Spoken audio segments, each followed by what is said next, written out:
My name is Will Madden. I'm CEO and founder of bridge21. Our service lets individuals and small businesses send money anywhere in the world and store it in any currency, all from their computer or their mobile phone. What makes us a little bit different is we do that with Bitcoin, blockchain, and cryptocurrencies. So there aren't many of us out there, but that's our company. I'm not here today to talk to you about my company as much as I'd like to. I'm here to talk to you today and give you a primer on Bitcoin, blockchain, cryptocurrencies, and also fraud. This is based on my experience coming from financial services and starting a blockchain startup over the past 3 years. First is a riddle or a question, and that's what does nuclear power have in common with financial systems? And I'm not going to take answers from the audience because I don't know what I'll hear. I'm just going to answer it for you. And the answer is, when they melt down, it's a really, really, really big deal, right? If you add up the damages from the 2 biggest nuclear disasters in history, including all externalities, it's around $750 billion of damage. But if you compare that to the middle of the road estimate for damage to world GDP from just the 2008 financial crisis, we're talking about more than an order to more of damage to world GDP. So the question is, how can ones and zeros in a bunch of databases do more damage to the world economy than some of the most dangerous things on the planet? You know, it's something that I think about sometimes. The other thing is, you know, we take this for granted a lot today, and some of the earlier presenters were talking about it, but information now really is completely free and open and direct. You can talk to somebody on the other side of the planet instantly, and not only can you do that, you can choose from a menu of ways to do it: Facebook, LinkedIn, Twitter. You can go direct through email or IRC. So you have options, and it's all completely free and available to you. But I think, being human, there are a lot of things we don't think about, and the big blind spot is, if this lady is talking to somebody, say in Vietnam, what happens when she tries to send money to Vietnam? So what we don't really realize is we're living in a very analog world when it comes to money and value, and it's kind of an interesting contrast. And it begs the question, why can't we email money? You know, and as a layperson, this probably bothers them. You know, it's sort of silly. You know, this must be regulation or something. What's the big deal? Why can't we email money? Why is it so much harder? Why can I mail cash to another country faster and cheaper than I can wire money there? Why can't I shop from a local store in another country and have it delivered? You know, there are entire activities you can't do today because we can't send value directly. And it's kind of amazing, but it's really, there's a great reason for it. And it's this guy. So the story is your grandmother, or whoever, takes a picture of her cat and posts it on her Facebook profile. And what happens is, of course, because grandmother pictures do this, you know, it goes viral and you get a meme. And before you know it, the copy of this cat picture are on 1 million computers. And there's no way to tell that millionth image from the one on your grandmother's Kodak digital camera, because computers are incredibly good at copying exact copies of files.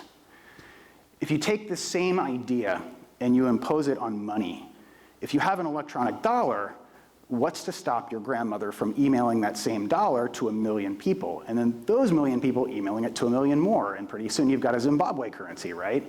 It doesn't work, and the reason is computers are fantastically good at copying files, and there's no way to prevent copying, or some of us would call this counterfeiting, which is why today's money, and it's really not just money, it's identity, it's a lot of things, but it requires intermediaries. Somebody has to be there when I send money to say, yep, Will has $10, his account is in good standing, this receiver, Jill, she's not deceased, her account's open and she's not on a watch list. You know, I'm gonna take $10 out of Will's account, we're gonna increment Jane's account $10 and settle up in a few days. So that's the way that money works today because of this problem of counterfeiting. The problem is, and we spend a lot of time fighting it, but not a lot of time thinking about it, is that introduces friction, and incredible amounts of friction. If you try to pay somebody, even ACH in the US, it's still, at best, usually next day settlement. If you're trying to pay somebody in another country, it goes through a minimum of 4 banks, takes 3 days, and costs 5%, sometimes much more, and often gets lost or ends up with a different amount on the receiving end versus what you thought you were sending. It's friction in terms of fraud. Because we all know, in this audience especially, that these bank icons represent a whole lot more, right? Any differences in the way different payment systems interact, talk, data that's required, settlement timing, rules for reversals, chargebacks versus bank wires, these types of differences are the opportunities for people to take advantage of them and rip the system off. So these intermediaries, because they have to follow different sets of rules, create friction. And that's really the challenge with making money fully electronic. So strictly from a computer science perspective, the interesting thing is this problem was actually solved, and it was solved in 2009. I'm not saying it was solved in a way that scales or can solve all the world's problems, but it was solved, so it was invented, and what it is unique data. It was the blockchain, specifically the Bitcoin blockchain in 2009, that cracked the code on this. To understand what that means, you have to look at this technology in its three constituent parts. First, you hear about this everywhere in the news, and a lot of people refer to the entire system as this. It's blockchain. All this is a database that, think of it like your bank account records, except everybody in this room that's a user of this blockchain technology has a copy of everybody else's account history, transactions, and every detail. So everybody has a full copy of the system of record. By itself, that really isn't much more than a horribly inefficient database that you would never want to use in a million years, right? It's the worst possible, it's an environmental disaster in terms of like storage space and wasting hard drive space. So by itself, blockchain is really a pretty crappy technology. It's a really inefficient database. But it's important for that property, and we'll get to why in a second.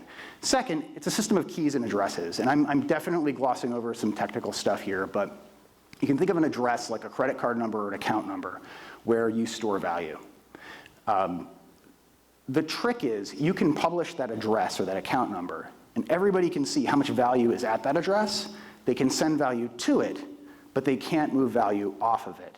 To do that, you have to know the private key or the key that's used to derive that address. And what that allows you to do is digitally sign transactions that prove you control that address without having to publish the private key or the secret. So that is the fundamental addressing system that 99% of these blockchain technologies work based on. However, what this really is one-way cryptographic hash functions and asymmetric key cryptography, which are the same technologies we use to handle online bank passwords and encrypt things through PGP. So these are decades-old technologies too. This by itself is not terribly innovative. It's a mild improvement over credit cards, which were conceived in 1958. So far we've got a pretty crappy database and a mildly innovative account numbering system. What's the big deal, right? I mean, who cares? This is how it all works and comes together. It's this process of consensus or anti-counterfeiting. And what happens, and there are variations of this I'm not going to go into, but what happens is you have participants in this network that are solving a riddle. It's a mathematical problem, and they're trying to randomly guess a really, really low number. If the number is low enough, they win what's called a block, and they become like the central bank for around 10 minutes. They get to decide what transactions are written into this blockchain that everybody has and which are not. So if my grandmother sent 1 million copies of the one unit that she had to 1 million people, everybody can see that 999,000 people don't get a unit. That miner has to choose the lucky winner. So about every 10 minutes, the system self-corrects and adjusts and prevents counterfeiting. That was the very first blockchain and how it works. The key, though, is a lot of people don't ask this, and they should. And a lot of VCs have written really big checks without asking this question, but it's why bother? And this is the last piece you've really got to understand is why bother? Why would I build a data center that does nothing but solve arbitrary math problems and invest tens and millions of dollars in this, wasting lots of energy? Why would I do that? And the reason is digital scarcity. So the amount of units in the system is finite. This activity of mining, what happens is the very first transaction in one of these new blocks is a payment to the person or the group or the entity that won that block. So they're incented by the digital token of the blockchain, which pays them money. So that's why they do it. The side effect is the money supply is fixed, but it grows when these riddles are solved. The security increases as these miners add more and more computing power, which makes the value go up, which makes the token worth more, which means the miners get to sell it for more to invest more hardware, and it creates a positive feedback loop. So that is the basic concept of how blockchain with Bitcoin works. in a completely decentralized way where you don't really have to trust anybody. But it's really important to understand those three pieces and understand how they come together to not, be sold a bunch of snake oil, frankly. So the key, again, I'm going to zip through this because I think I'm going to run out of time, but the key is really about consensus. If you look on the x-axis from secure, trustless, and completely immutable down to the other end that's vulnerable and requires trust, and on the y-axis, if you look at a controlled efficient system at the very top, and then resource intensive and permissionless at the bottom, every blockchain falls on a spectrum. And despite what marketing departments will tell you, nobody's really cracked the code on breaking this axis. Proof of work is very much Bitcoin and to a lesser extent Ethereum. These are very secure, trustless, and immutable databases that are huge and you can't change things. Once the data is there, it's really secure and it's unique. There's also proof of stake, which is the number of units you control dictates your votes. If there are 1,000 units and you have 501 of them, you've got 51% control of the network. So these both become more powerful and more secure as they get bigger. If you have a proof of stake system worth $10,000, it takes $5,001 to overpower it and destroy it. If it's worth $10 billion, that's a whole nother animal if you want to get in there and do something bad. So blockchains typically, as a general rule, become more secure with scale, which is really critical to know when you look at group 3, which is what I like to call blockchain magic. It's kind of a group of 3 types of companies in this space or technologies in this space. The first are companies that are remarketing traditional databases as blockchain, but aren't. They're handing out database permissions to RethinkDB or Oracle and calling that a blockchain.